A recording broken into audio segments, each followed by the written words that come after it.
The S-Class is one of the most luxurious and high-tech cars on sale, so when Mercedes announces they're going to make a new one, it really is a very big deal. And so here are the carwow top 10 things you need to know about the brand new Mercedes S-Class. Okay, let's start off with the most controversial part. Now in the past, the S-Class set the design tone and it was filtered down in diluted form to lesser Mercedes models. Now though, it's as though this is happening the other way round. The A-Class now seems to be setting the look, and the other models, the more expensive ones, are actually adopting it. This has already happened with the new E-Class, which does look sportier than before, but it's questionable whether a sporty look really suits an E-Class. In my mind, it's definitely not right for the S-Class, a car which should be regal, not racy. It's the same story around the side. Mercedes has got rid of some of the old car's creases, and now it just looks like a longer E-Class, which looks like a longer C-Class, which looks like a longer A-Class. Also, the new car's brake lights are wide and thin instead of tall and round, a bit like what you get on a CLS. But that's what I think. What do you think? Let me know in the comments below whether you like this new design or not. Thankfully, the new S-Class's interior does look completely different to any other Mercedes model, and it really is a stunning cabin, better than anything from Audi and better than anything from BMW, in my humble opinion anyway. The first thing that you notice is the massive new touchscreen, but more on that later. The old car's horizontal dash with its big round air vents has gone. Now you get this great big curved dashboard with 4 slim rectangular vents on the top. You can get the S-Class's interior with a load of different trims, but my favourite is this wooden design with vertical metal bars. It looks like a vintage speedboat got a bit fruity with a grand piano. All this wood looks especially good with the car's new mood lighting turned on. And just like before, you can get the S-Class with a panoramic glass roof to make its massive cabin feel even more massive and spacious. The new Mercedes S-Class comes with some really impressive safety technology. For starters, there's the new backseat airbags. These aren't just some extra curtain airbags, oh no. These are proper full-size airbags that pop out of the front seats. This means passengers in the back get the same protection as the driver in a head-on crash. They are optional though, and you can only get them in the long wheelbase models. Another optional feature is the pre-safe impulse side system. This automatically raises the car's air suspension by 8 centimeters if the car detects you're about to be T-boned from the side. This helps send the energy from the crash away from the doors and into the car's floor, which is where the car is the strongest, and so it protects everyone inside. Now, I know you can get something like this on the new Audi A8 and have been able to for a while, but the Mercedes system apparently operates even quicker, hurling the car up in the air a bit like an ejector seat. It's way faster, so it should be even safer. I reckon Mercedes' latest MBUX infotainment system is the best there is from any car maker. Yep, it's even better than BMW's iDrive. And the system in the new S-Class looks like it's going to be even better still. For starters, there's a new central touchscreen, and it's absolutely massive. Like Tesla Model S massive. And it uses OLED technology, so it looks absolutely gorgeous. Problem is, the screen is so big that Mercedes has had to get rid of 27 physical buttons on the dashboard to make room for it. And this means the touchpad and scroll wheel on the center console have gone too. I'm not sure if I like the sound of that. But at least the touchscreen can tell where your finger is even before you've pressed it. And it gets haptic feedback as well, so the screen vibrates like your mobile phone to let you know when you press the button. And just like with your mobile phone, you can actually lock the screen with your fingerprint or by using facial recognition. So there's no chance of your passengers fiddling with anything while you're out of the car. If they do manage to somehow mess with your settings, the Hey Mercedes voice activation system automatically recognizes your voice and will reset everything just as you like it. Also, there's a new heads-up display with Mercedes' latest augmented reality satellite navigation system. This gets new animated arrows that play over a live video feed from the car's front-facing camera, so it's even easier to spot a turning you need to make. Mercedes has even hidden a load of sensors inside the new S-Class that can tell where you're looking at all times.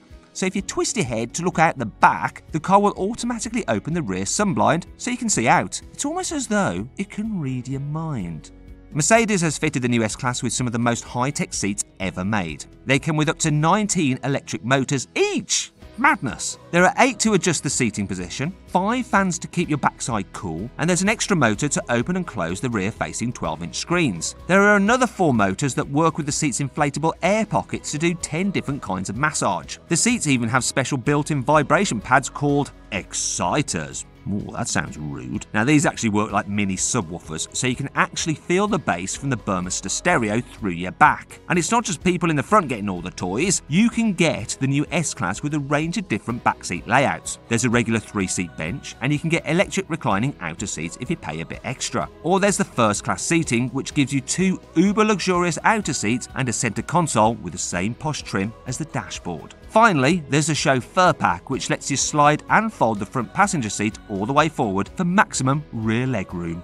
Initially, you'll be able to get the new Mercedes S-Class with 4 different engines. They're all 3-litre straight 6s, and they all come with a 9-speed automatic gearbox. Let's start off with the petrols. There's an S450 with 367 horsepower that will do 0 to 60 miles an hour in 5.1 seconds, and a more powerful S500 with 435 horsepower that does 0 to 60 in 4.9 seconds. Both of these are 4-wheel drive, and they come with a mild hybrid system. This uses a 22 horsepower electric motor that can take over from the engine when you're cruising to help save fuel, and it'll also give the engine a little boost when you accelerate hard. If you fancy a diesel, there are 2 to choose from. First up is the 286 horsepower S350D. You can get this with rear wheel or all-wheel drive. The rear wheel drive cars do 0 to 60 miles an hour in 6.4 seconds, and the 4-wheel drive versions take 6.2 seconds. There's also an S400D with 330 horsepower. This gets 4-wheel drive as standard and does 0 to 60 miles an hour in 5.4 seconds. Next year, Mercedes will also launch a V8 model, plus a plug-in hybrid with an electric-only range of up to 60 miles. And they'll also add a high-performance AMG S63 model to go up against the BMW M760 Li and Audi S8. High-performance headlights is always important on a high-end luxury car, and the new S-Class gets LED headlights as standard with 84 built-in diodes. But you can upgrade to a set of digital headlights. These only get 3 LEDs each.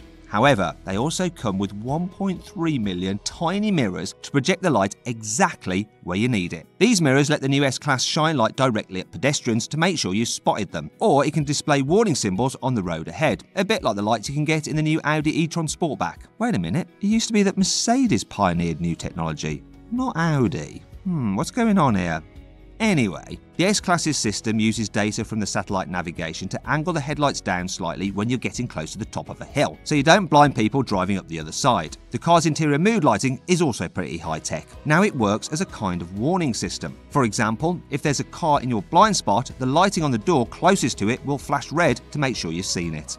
One of the biggest changes for the new S-Class is the option of rear wheel steering. This steers the back wheels in the opposite direction to the front wheels at low speeds, so you can make really tight turns in town. Mercedes says that with the system fitted, the new S-Class has pretty much the same turning circle as an A-Class. However, when you're on the motorway, this system steers all 4 wheels in the same direction to help make the car feel really stable. Also, when you're going at over 100 miles an hour, the air suspension lowers automatically by 20mm to make the car even more planted, though this obviously only matters to Germans who drive on the Autobahn. If you do lots of long distance work, you'll be pleased to know the new S-Class is also capable of level 3 autonomous driving. Now this is basically a nerdy way of saying it can accelerate, brake, steer and change lanes for you on the motorway automatically, just like a Tesla can then. You can even take your hands off the wheel for short periods, if that's legal in your country. But you can't just have a nap behind the wheel. Oh no. The car will make sure you're still paying attention by using 2 cameras that constantly monitor your eyes. Freaky that, isn't it? Mercedes will also introduce a feature that lets you park the car itself in a multi-story car park. It's called the Intelligent Park Pilot function, and it'll work even without someone in the driver's seat because you can control the car using your phone. Once again, that's another feature I'm pretty sure debuted on the new Audi A8 a few years ago. That doesn't really matter though, as this won't be legal to use everywhere and it'll only work in certain high-tech car parks. Shame. Mercedes has spent loads of time in the wind tunnel making the new S-Class as aerodynamic as possible. This isn't to make the car go faster, it's to make the car quieter when you're on the motorway. For starters, you can get the new S-Class with hidden door handles to reduce drag. And the new 18 to 21-inch alloy wheels have also been designed to slip through the air without producing too much turbulence. Mercedes has also fitted special vents inside the wheel arches. These blow hot air from around the engine past the wheels to smooth the airflow underneath the car. Even the struts that make the car's body stronger when you have a glass roof fitted have been moved to improve aerodynamics. Now they're tucked away above the exhaust. All this means the new S-Class produces less drag than the old car, even though it's bigger. Finally, we need to talk about the price. Now, Mercedes hasn't said how much the S-Class will cost when it goes on sale, but it's the brand's flagship, so it ain't gonna be cheap. Entry-level cars, if you can really call them that, will cost from around £80,000, and that's without any fancy upgrades. Get ready to spend more than 100 grand if you want a more powerful engine and all the latest infotainment and safety technology. Long wheelbase models will obviously cost even more, and the upcoming AMG S63 versions will be getting on for around £150,000. Please subscribe to this channel for more videos, and if you click on the deals box to the right, you can see how much you can save on a new car at CarWow. Or click on the video windows below to watch another of my videos.